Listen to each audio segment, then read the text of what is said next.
All right. What is going on, ladies and gentlemen? Welcome back to the one and only Wrestler Attack channel. Of course, your personification of excellence on YouTube and YWC. We're the best reviews wrestling and your three-time YWC channel of the year. And I'm back here. It is officially a Wednesday, January 22nd of 2025. It is Wednesday. You know what that means, folks. Yes, AEW Dynamite comes on later, but I figure I'd go ahead and do a video here while I'm out, while I'm thinking about it, because there is one specific topic that I want to cover here while I am out. And as I stated before, camera works better while I'm outside. So, and in case you guys maybe haven't noticed, a lot of you in the U.S., especially in the East and the South, already know this. There's a massive winter storm or massive winter front or whatever blowing through, and it is cold as fuck. It's been cold as fuck. You know, it was cold as fuck yesterday, and it is today. They said it was 15 degrees. It is 15 degrees out here in Central Maryland. 15 degrees here where I am. And I can feel it, trust me. The wind's not even blowing that strong and I can feel it. And yet I'm out here doing a video in 15 degree weather. That's dedication right there. But anyway, wanted to go ahead and make this video. Hopefully, this won't take long, hopefully. But I want to talk about this. So as you guys know, I'm a big fan. I'm a big advocate of All Elite Wrestling AEW. I have been for a long time. And it's likely not going to change. I very much enjoy what they do. I think they've got a lot of upside, despite public perception. I think they've got a lot going for them. I enjoy a lot of the stuff they do on TV in terms of the pay-per-views, in terms of the matches, in terms of their wrestlers. I'm a fan of a lot of the wrestlers. You got guys like Will Ospreay and Jon Moxley killing it. You got Kenny Omega back in the fray. You got Okada. You got a lot of guys on that roster who I'm very much a fan of and would like to see more of in the future. And with likely, hopefully, more coming in. And there's a lot of upside. There's a lot of good about AEW. Despite what the haters and the dipshits and the, WWE ass slicker contingent will say, AEW's got a lot going for it. However, despite as big of a fan as I am of the company, and as much of a supporter, and I'm very lenient when it comes to AEW, when it comes to coverage of AEW, because I just think that there's so much hatred for AEW. So I think I would like to personally believe that I offset a lot of that hatred with a lot of my coverage when it comes to AEW, because there's just so much bigotry and hatred, just unwarranted, mind you. And so I think I try to be a lot more open-minded when it comes to things regarding AEW than a lot of other people are. But even I know when things need to be criticized. Even I know. I'm an individual who will admit when there's a problem. Even I'm an individual who will call out criticism when it's warranted. So there's a few things that there about AEW that is worth criticism. And I've never said that AEW is above criticism. I've never said that. It's just that there's a difference, and this is what people need to understand. There's a difference between criticism and hate, and a lot of people don't seem to know what the difference is. So when I look at AEW, I enjoy most of what they do. However, there are some things that they can improve on, and I've stated this before. There's room for improvement. There's a lot of room for improvement in a number of different avenues, in a number of different ways, in terms of the tag division, in terms of the women's division, in terms of what they're doing in the main event scene, in regards to some of these mid-card titles, in regards to matches, the structure and the formula, in regards to the weekly shows. There's criticism to be had, and I admit this. I've stated this in the past. A lot of people seem to think I don't criticize AEW, or all I do is kiss up to AEW, or all I do is praise AEW, everything they do. No, I've criticized it in the past. A lot of you who are saying that haven't paid attention to things that I'm saying, or haven't paid attention to past videos, or haven't been paying attention to me just in general. But there are some stories recently that I've kind of been watching and been listening to and have been hearing in regards to AEW that kind of honestly don't sit well with me, if that makes any sense. There's a couple things about AEW recently that I feel the strong need to speak on, and I need to criticize, and I need to call out. And honestly, these things kind of tick me off a little bit. So I'm going to go ahead and give you guys, I guess you could say this is an open criticism video of AEW in regards to two specific stories. There are two things mainly. Two specific stories. One is a storyline, one is more of a report that I heard recently. And I figure I'd go ahead and tell you about it, just about these criticisms that I've had. So here we go. So let's start with the first one. This one obviously for those of you who follow AEW, you know what's going on right now. The first thing I'm going to talk about here is this whole Jeff Jarrett situation, this whole Jeff Jarrett storyline of his that sparked up recently. So you guys know Jeff Jarrett recently came out. It's recently come out and said that Jeff Jarrett has recently signed a new contract with AEW, and this is going to be his last year. This is going to be his last active contract as a wrestler. And according to reports, the contract is for 1 year. So he's got basically 1 year left as an active wrestler before, I guess, he retires or whatever.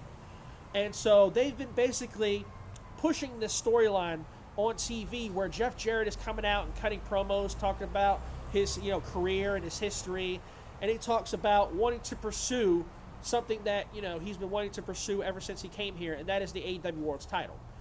And they're basically making this a story where Jeff Jarrett, in his final year as an active wrestler, is chasing the AEW World's title.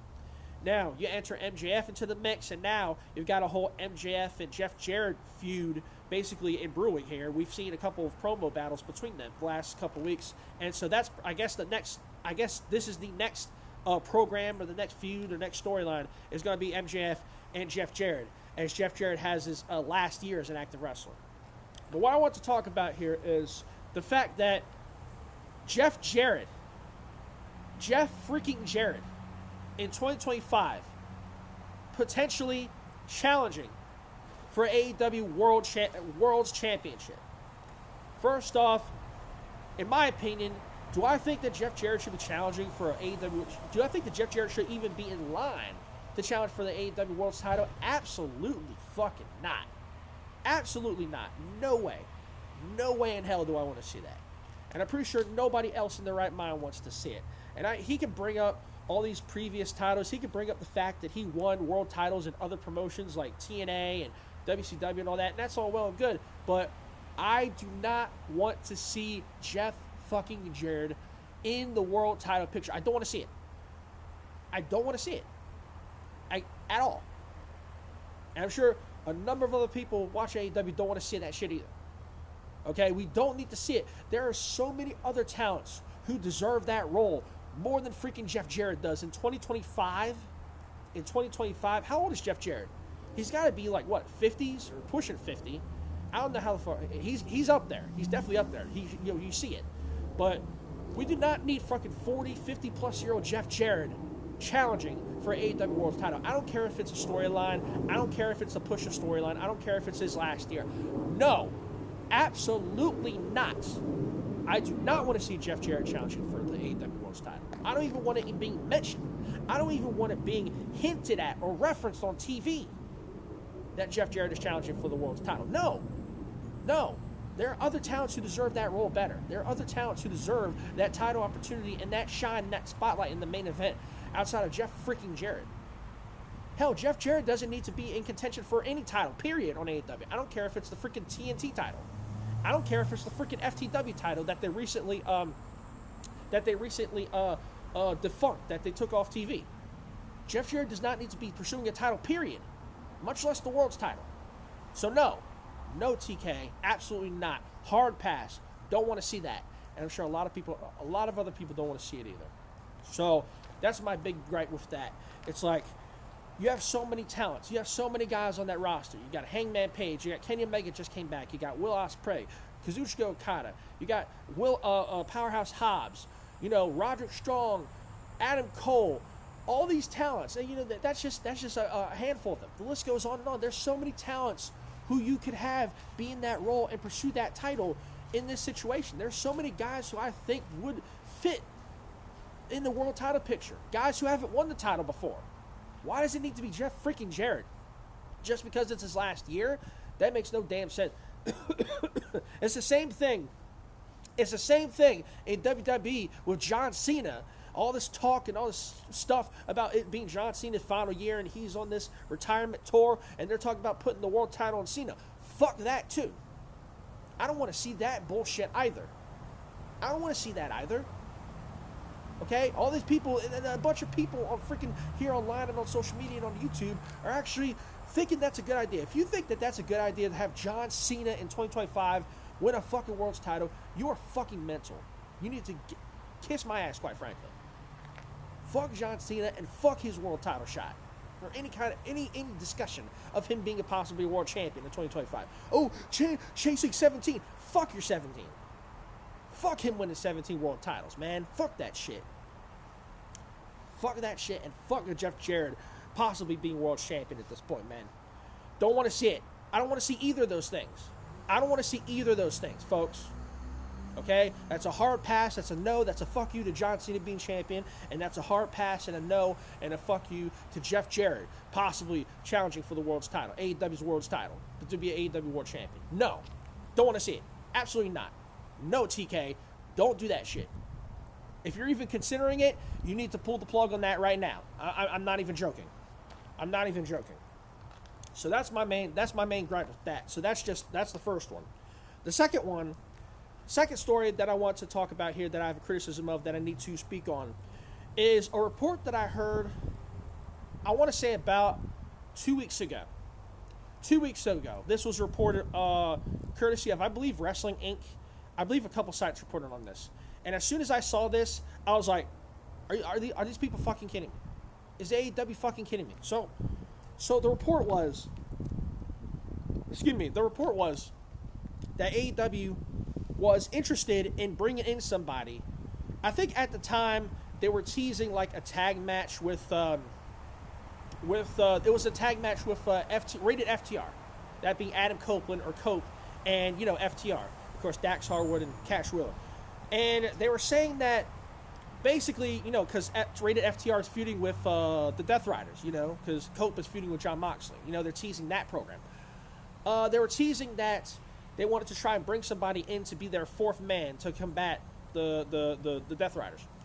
And the report stated that AEW is considering, that's a key word, considering bringing in one, what the hell was his goddamn name? I forgot it that quick. That's about how much he means to me. Raj Desi, I forget what the hell his last name is. Raj Desu, I forget what the hell his name is. So AEW was considering bringing in former WWE talent Raj Desu, whatever. Again, forgive me if I butcher his last name. I don't know it. It's whatever. I don't feel like looking it up again. But anyway, they were considering bringing him in to pair him up with rated FTR. Now, if you don't recognize the name, basically, he was more commonly known in WWE during his time there as Jinder Mahal. Jinder Mahal. And it's like, are you freaking kidding me? Are you freaking kidding me with the story? It's like, no, are you fucking kidding me with the story? AEW considering bringing in fucking Jinder, of all people, to bring in as a free agent, Jinder fucking Mahal? Are you kidding me? Remember that story last year? I think it was last year. Remember that story last year when Seth Rollins was the world champion and fucking Jinder Mahal challenged for the title even though he hadn't done shit, like he hadn't won a match in God knows how long?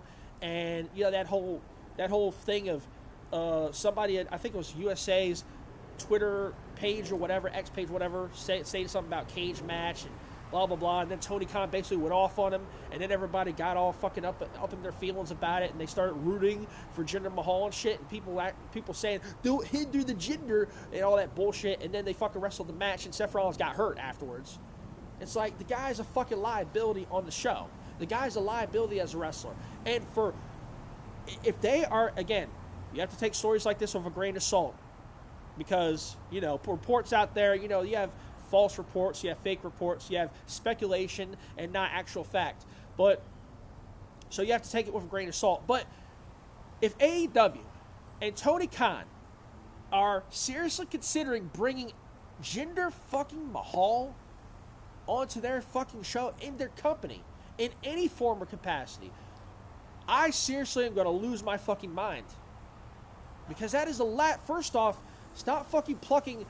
I wish AEW would really stop plucking fucking all these random WWE guys. All these random WWE talent. There are certain ones who I understand because they are actually good and they were underutilized in fucking WWE. But That doesn't mean you go and fucking pull in every motherfucker who left WWE. That doesn't mean you do that. Tony Khan, you should not fucking do that. You already got dipshits in the media and in the fan base talking about, AEW, all they do is sign ex-WWE guys. That's all they do. They do it to this day. But then you're going to go and bring in You're going to go in and bring an absolute fucking worthless wrestler. An absolute jobber. The single worst man in the history of fucking WWE that's ever won their world's title. The fact that Jinder Mahal won the WWE title in 2017 is an absolute joke. And the fact that AEW is seriously considering bringing this man in 2025, absolutely not. You better not be considering that, Tony Khan. AEW better not be considering this. They better not be considering this. I better not hear a report saying that they brought Jinder fucking Mahal into AEW. After all that, after the stuff that happened last year with that Jinder bullshit and him hurting Seth Rollins in that title match and all that shit and all that bullshit that fucking WWE fans were spewing, and then for Tony Khan and AEW to bring him in like that, just waltz him in like that, absolutely not. You would make yourself look stupid, for that whole shit that happened. But secondly, it's like, what value does Jinder fucking Mahal bring to fucking AEW? None. Zero. Excuse me, absolutely none. So, as far as I'm concerned, that is an absolute no. A hard pass to Jinder Mahal in freaking AEW. Do not even consider it, Tony Khan. Do not even consider it. So, that's pretty much all I got to say for that. So I just had to talk about those two things. And so go ahead and give me your thoughts on it. Give me your thoughts. Hit me up in the comments. Let me know. Be sure to like the video and leave a comment. And be sure to subscribe to the channel if you haven't already. Appreciate all the support I can get. If that being said, it's pretty much going to do it for this video, man. So thanks for watching. I got to head on in here. Until next time, Wrestle Talk. I'm out. See you guys later. Peace.